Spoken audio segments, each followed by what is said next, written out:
Hey guys, we've got a GT4 update for you all. And for those of you who are new here, buckle in because this car has been through it. So, late September, we took our freshly modded GT4 to Circuit of the Americas. The goal? Simple, break into the 220s. First session, first day, coming to the checkered flag, boom, catastrophic failure. After all that time, effort, and money poured into the build, that one hurt. But credit where it's due. Porsche stepped up and replaced the engine under warranty. Turns out this failure isn't uncommon on these engines, so we recovered.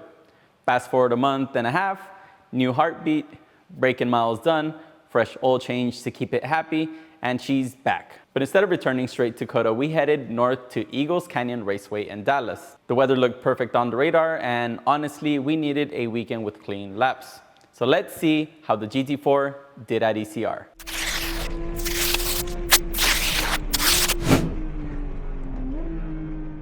I know what some of you are thinking.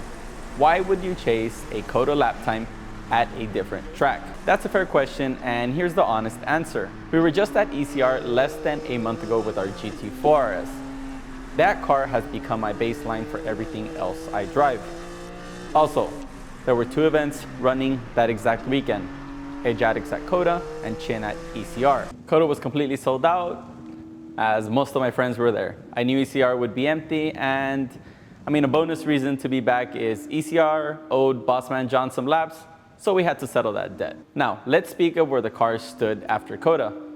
Even though the car only completed that one session, I managed a 223.2, and our GT4 RS, same condition, same tires, I had done a 218.0.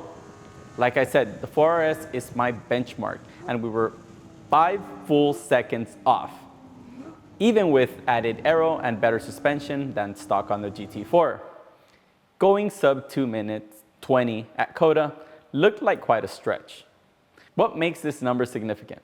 Well, it is a number we all aim to beat because it takes good weather, piecing a good lap, and a good amount of horsepower. And sometimes, even with all that, some of us have been stuck at the 220 minute mark for years. And well, the honest truth is we have never seen this done with a GT4. That number is the baseline at COTA, but throughout the years, we have set benchmarks at each track we attend. Doing a 220 at COTA is like going sub 2 at Watkins and BIR, a 133 at Barber, and a 2 minute flat at ECR. Honestly, I think breaking the 2 minute barrier at ECR is slightly tougher than going 220 at COTA, but hey, goals are goals. The GT4 RS recently laid down a 159.7 at ECR. So the goal with the GT4 was simple. Get as close as possible to it. Best it? Probably not. You can't magic away a 80 horsepower deficit, but getting close would be impressive. Tire-wise, they were both on Hoosier Track Attack Pros on 19-inch wheels. The GT4 was on 265 305s, and the 4RS was on 275 325s.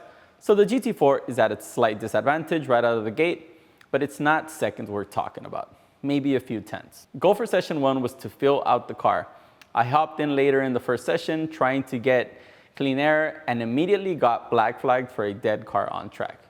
Great start, Felix, but it made me look forward to the next session. Yeah, I went out late and straight to a black flag. That's what you get for going out late. Exactly. Next up was Ryan. From the side of the track, he looked smooth, no big corrections, car looked balanced, the car seemed to turn pretty well. He comes in with a 204 through traffic, which means with clean air, he could have been in the 203s. That's a good sign considering our only change from COTA was softening the front sway bar. Then it was my turn. My goal wasn't pace, it was exploring the aero and reacclimating to the car, learning what it had to say basically. Lap by lap, the times dropped. On lap 5, I put down a 202. Then I got hunted down by a boxer.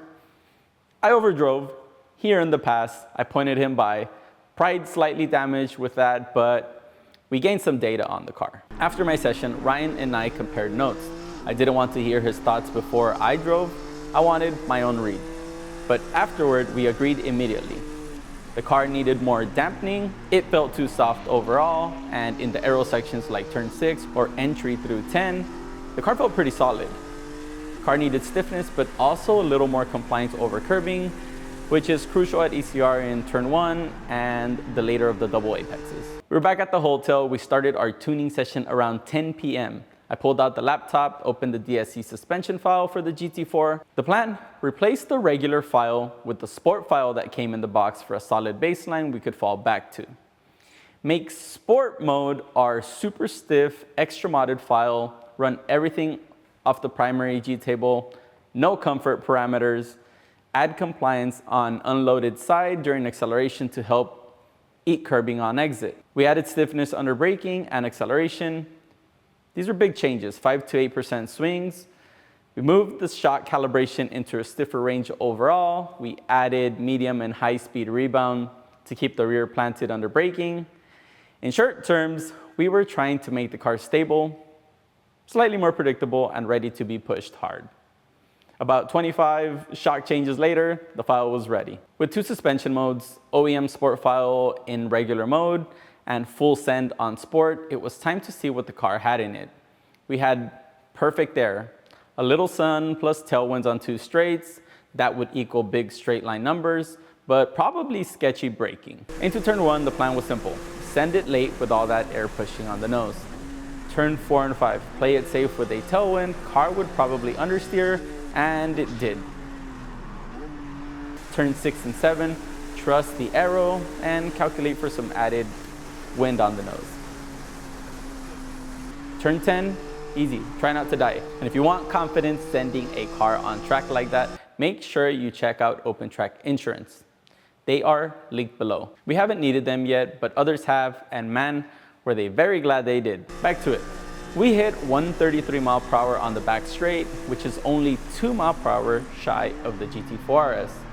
Turn 13 felt awful with the tailwind, and turn 14's uphill punished the GT4's power band and gearing, bogging out of it every single time.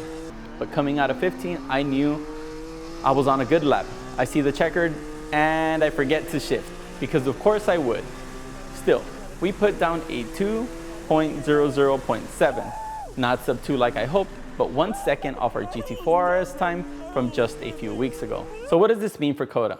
Well, my brain was spinning after that lap. A few weeks prior, a sub 220 at COTA seemed like a wild card fantasy. Now, after what we found at ECR, it suddenly feels possible. COTA does have longer straights, sure, but with good weather and a dialed-in setup, we might just be in the hunt. For this car's next outing, we're adding slightly better rubber, and where that takes us, you'll find out in our next GT4 video. And to all the GT4 owners following the series, this pursuit is for you. If you enjoy this kind of content, smash that like button and subscribe for more GT car development, track testing, lap time hunts, and informative videos. If you guys have any questions or comments, be sure to leave them down below and I will make sure to get them answered. As always, I'll see y'all at the racetrack.